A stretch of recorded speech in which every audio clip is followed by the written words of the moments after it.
J'ai réalisé ma thèse à l'université de Grenoble-Alpes sur la conception, la synthèse et l'évaluation biologique de nouveaux inhibiteurs du transporteur BCRP.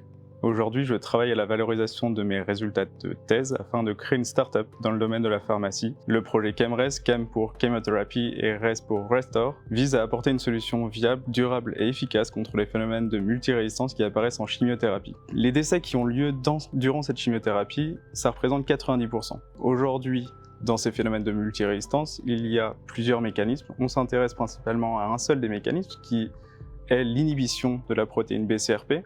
Partant de ce constat, on s'est donné l'idée qu'il fallait développer une nouvelle stratégie thérapeutique qui pourrait utiliser l'inhibition de BCRP en combinaison avec une chimiothérapie afin justement de contrer ces phénomènes de multirésistance. Les bénéfices du projet ChemRes sont la diminution des effets secondaires et ou indésirables chez le patient, la diminution des coûts et de la durée du traitement de la chimiothérapie, et enfin, ça permet aussi d'augmenter les chances de rémission du patient. Au cours de ma thèse, on a obtenu de très bons résultats biologiques. En voyant ces résultats biologiques, je me suis intéressé à l'entrepreneuriat et à la valorisation qu'il pouvait avoir dans le domaine pharmaceutique, dans le domaine applicatif. J'ai participé au challenge Out of the Lab de la Saatlik-SEM Grenoble-Alpes, qui m'a permis d'avoir un accompagnement personnalisé et d'avoir des premiers fonds.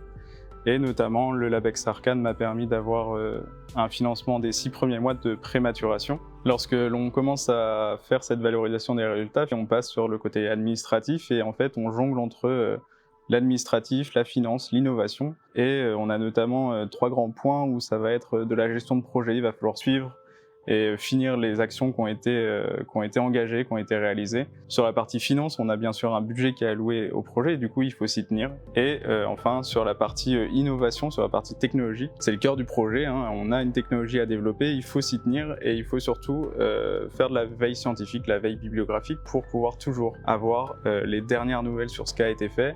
Et il faut aussi garder un œil sur ses concurrents directs, qui sont aussi des bons indicateurs sur le projet.